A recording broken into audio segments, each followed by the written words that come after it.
एक तरफ विपक्ष भी पूरी तरह से हमलावर है। जी हां, नकारा विपक्ष ट्विटर तक सिर्फ सीमित है। जहां एक तरफ यूपी में खाकी का इकबाल खत्म हो रहा है, तो दूसरी तरफ विपक्ष ट्वीट पर सरकार को कोस रहा है। लेकिन इन सब के बीच जो तस्वीरें निकलकर सामने आई हैं, उस पर नजर डाल लेते हैं, आपको दिखा देते हैं। तस्वीरें नकारे विपक्ष की हैं, तस्वीरें ट्वीट तक सीमित हैं, तस्वीरें ट्विटर पर न्याय मांगने वाले खोखले दावों की हैं, जो विपक्ष पर खुद ही सवाल उठा रहा है। क्योंकि अगर विपक्ष को ट्विटर तक ही सीमित रहना है, तो बड़ी बड़ी बातों को करने से क्या फायदा है? सवाल बड़ा है। सवाल यह भी है कि क्या वोट भी ट्विटर पर ही मांगे जाएंगे? सरकार भी ट्वीट से ही चलेगी? क्योंकि हवाम में सभी नंगे दिखाई दे रहे हैं। आपकी टीवी स्क्रीन पर दिख रहे विरोधी दलों के ट्वीट बीते लंबे वक्त से ये बता रहे हैं, लेकिन बाहर आने को कोई तैयार नहीं है। इंसाफ की आवाज सिर्फ ट्वीट तक सीमित होकर रह गई है। कांग्रेस ट्विटर के जरिए सरकार पर हमला कर रही है, तो सपा और बसपा भी इस चाल चरित्र का चेहरा बन चुकी हैं। हर बात ट्विटर तक ही सिमट कर रह गई है। जैसे ही कोई वारदात होती है, ट्विटर ताबड़तोड़ शुरू होने लग जाते हैं। समाजवादी पार्टी की तरफ से शुरू हो जाते हैं, बीएसपी की तरफ से शुरू हो जाते हैं। लेकिन क्या ये इंसाफ की आवाज सिर्फ ट्वीट तक सीमित रहेगी? एक तरफ चौथे स्तंभ पर हमला है, दूसरी तरफ जो विपक्ष है वो ट्वीट तक सीमित हो गया है। नकारा विपक्ष ट्वीट तक सीमित है, इसीलिए हम कह रहे हैं। और जो ट्वीट किए गए हैं मायावती के अकाउंट से, या अखिलेश यादव के अकाउंट से, या राहुल गांधी के अकाउंट से, वो भी हम आपको दिखा रहे हैं। यह स्थिति पैदा हो गई। जब आवाम की आवाज को कत्ल किया जाने लगेगा, तो इंसाफ कैसे मिलेगा? यह बड़ा सवाल है।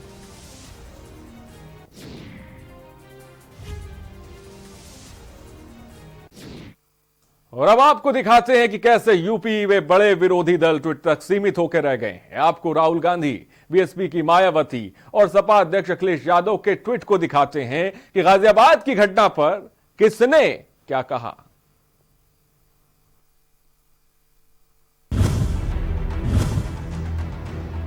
अपनी भांजी के साथ छेड़छाड़ का विरोध करने पर पत्रकार विक्रम जोशी की हत्या कर दी। शोकग्रस्त परिवार को मेरे साथ मना वादा था। राम राज का और दे दिया गुंडा राज, ये कांग्रेस के सांसद राहुल गांधी कह रहे हैं। याद रखिए, ये ट्वीट पे कह रहे हैं। मायावती को सुनिए। अभी हाल ही में यूपी के जंगल राज में गाजियाबाद में अपनी भांजी के साथ छेड़छाड़ करने के विरोध में पत्रकार श्री विक्रम जोशी को गोली मारकर बुरी तरह से घायल किया गया, जिनकी आवाज आज मृत्यु हो जाने पर दुखी परिवार प्रति बीएसपी की गहरी संवेदनाएं हैं।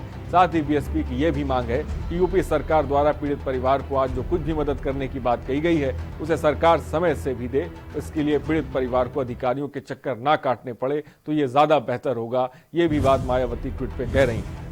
अखिलेश यादव को भी हम सुनाते हैं आपको। गाजियाबाद में अपनी बेटी के साथ बाइक पर जा रहे एक पत्रकार को गोली मारने से प्रदेश की जनता सकते में है।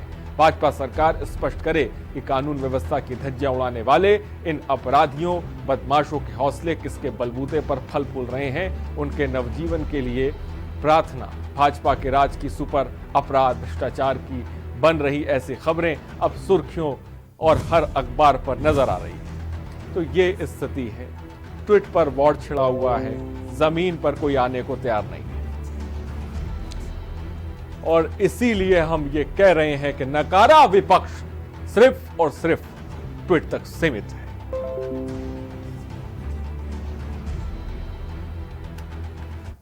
चलिए अब अगली खबर की तरफ हम बढ़ते हैं। और अगली खबर है, कोरोना से डरना जरूरी है। ये बार बार हम कहते हैं, ये समझ लीजिए, डरना बहुत जरूरी है।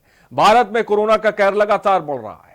स्वास्थ्य मंत्रालय द्वारा जारी आंकड़ों के अनुसार पिछले 24 घंटे में 37,148 नए मामले सामने आए हैं, जिसके बाद देश में कुल संक्रमितों की संख्या 11,55,191 जा पहुंची है। इस दौरान 587 मरीजों की मौत भी हुई है, जिसके बाद कोरोना से मौत का आंकड़ा 28,084 हो गया है। स्वास्थ्य मंत्रालय के मुताबिक भारत में आज भी 10 लाख जनसंख्या पर कोरोना मामलों की संख्या 837 है, जो विश्व के बड़े देशों की तुलना में काफी कम है।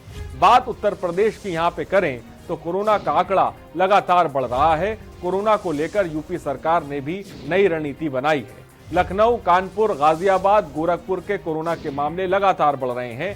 गाजियाबाद में 21 हॉटस्पॉट क्षेत्रों में सेक्टर स्कीम लागू कर दी गई है, तो कानपुर में बढ़ते कोरोना को रोकने के लिए 10 थाना क्षेत्रों पूरी तरह से लॉकडाउन है। गोरखपुर में 65 नए कोरोना पॉजिटिव मरीज सामने आ गए हैं। तो स्वास्थ्य मंत्रालय ने 95 मास्क को कोरोना रोकने में फेल बता दिया है और लोगों से N95 मास्क की जगह 3 लेयर मास्क लगाने की अपील की है।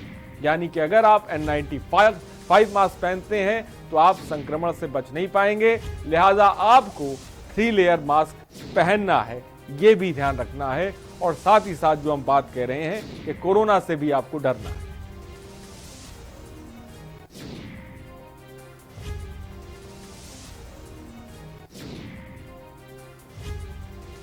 यूपी में कोरोना के मामले बढ़ रहे हैं।